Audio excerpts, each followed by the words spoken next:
right, guys, as Andrew said there, my name is Bryan Masche. I am running for governor of Arizona.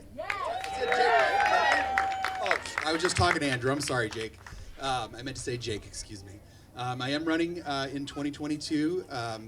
At the end of first quarter next year, I will be pulling the paperwork officially with Secretary of State Katie Hobbs. Get that filed, and we'll get started on the campaign trail. There is a Facebook page already that you can go to. It is Bryan Masche for Governor of Arizona 2022. There's also a Parler page, the Patriot Nurse Bryan Masche. So you can add me there, as well as on Twitter. There is Bryan Masche for Governor of Arizona 2022. So a couple things that I want to talk about today. One of them is masks. All right, I am an operating room nurse.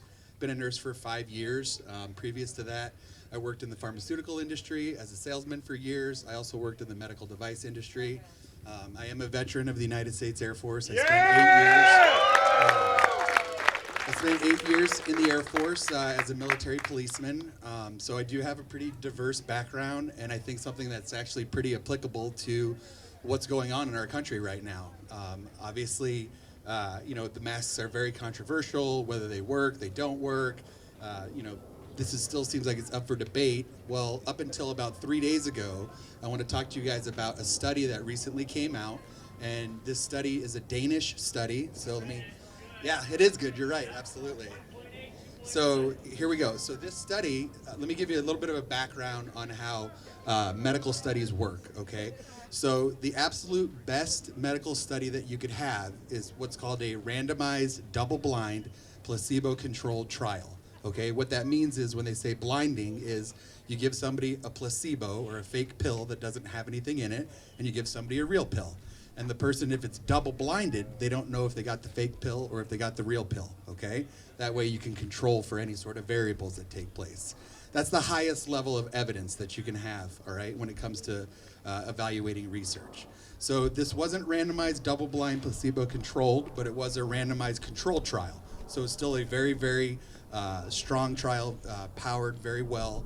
And what this trial looked at was it looked at rates of infection with COVID-19, okay? So there were 3,000 people in this trial, and basically they were broken up into two cohorts, cohort A and cohort B, group A and group B.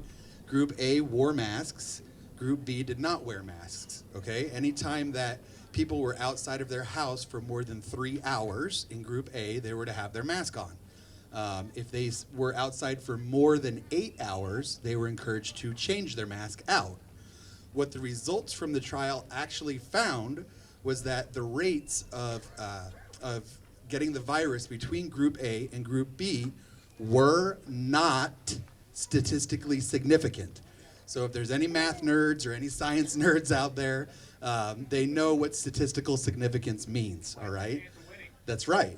So basically what it showed was that 1.8% of the people that wore masks, so like 43 of the people that wore masks actually got coronavirus, okay? When it looked at the other cohort, okay, cohort B, they found that only 53 people in that group who didn't wear masks actually got the virus. So it was a difference of like 0.3 percentage points. And when you're looking at statistics and you're looking at data, that basically shows that it's not statistically significant, all right? The next big thing to understand when it comes to this type of research is what confidence interval means, okay? So in the world of statistics, when you're looking at research, confidence interval, you can think of like the number 100, okay? And when researchers set up tests, they try to study the confidence interval, meaning how many times, if I repeated this test under the exact same conditions, would I get the exact same results over and over and over again. So in the medical world, if your confidence interval in your research is above 90 or 91%, that's considered really well. Like 90 or 91 times out of 100, you would get the exact same results, okay? Well, what this study found was that it wasn't 90 or 91%, but it was 95% for a confidence interval. If they did this test over and over and over again, 100 times, 95 out of that 100 times, they would get the exact same result.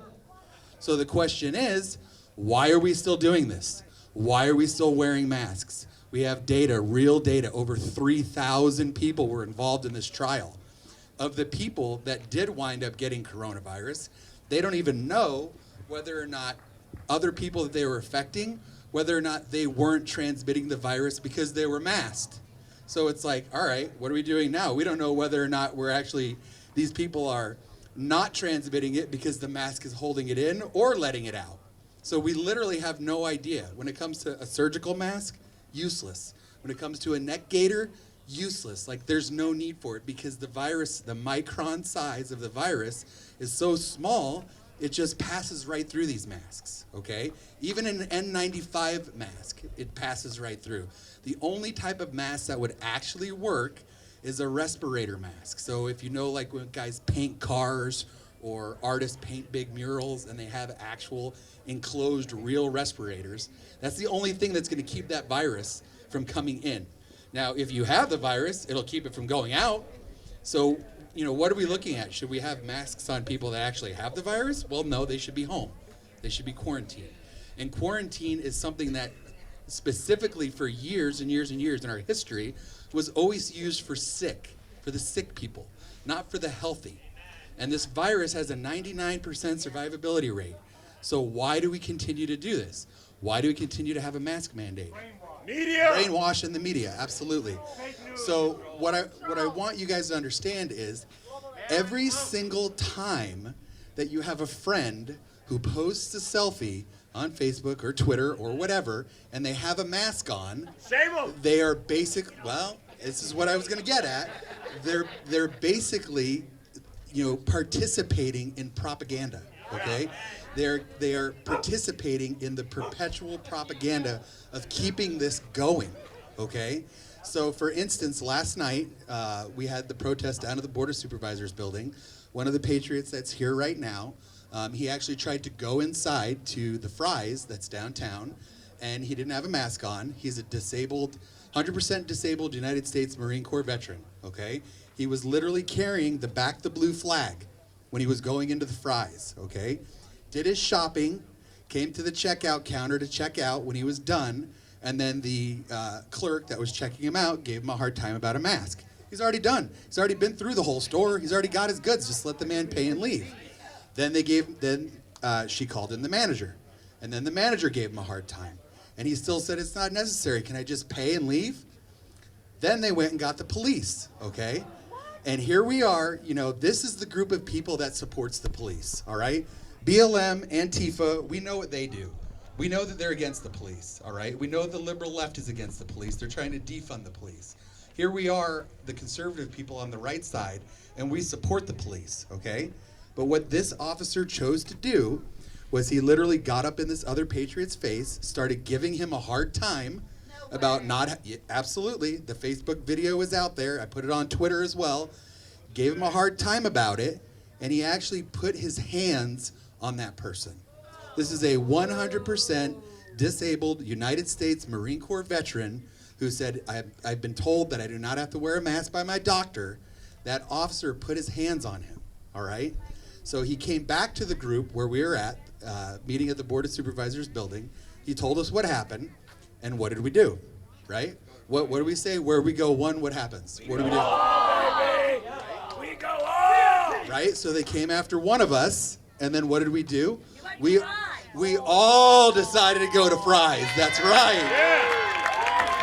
So what we did was about 40 of us, with all of our flags and our loud voices, decided, okay, downtown Fry's, this is how you want to roll? This is what you want to do? Well, you got one of us before, now you're going to get 40 of us. So we literally had our microphones, had our megaphones, put on Twisted Sister. We're not going to take it anymore, right? And literally went through the entire Fry's blasting that song while people looked at us as if we were aliens, you know, like, oh my God, what's wrong with these people, right? Totally safe, didn't hurt anybody, all right, whatsoever. The video is actually kind of comical and inspiring, actually, when you see it. because we're basically telling people enough is enough is enough, all right? We've had enough. Why are we locking down the country again if the lockdown didn't work the first time? Does that make any sense? Have we completely suspended logic and reason, right? We've canceled logic. The cancel culture has said, reason, logic, you're done. We're not dealing with you anymore. It literally makes no sense. Not only that, but to the point of like, okay, if you want to have your mask on, don't necessarily give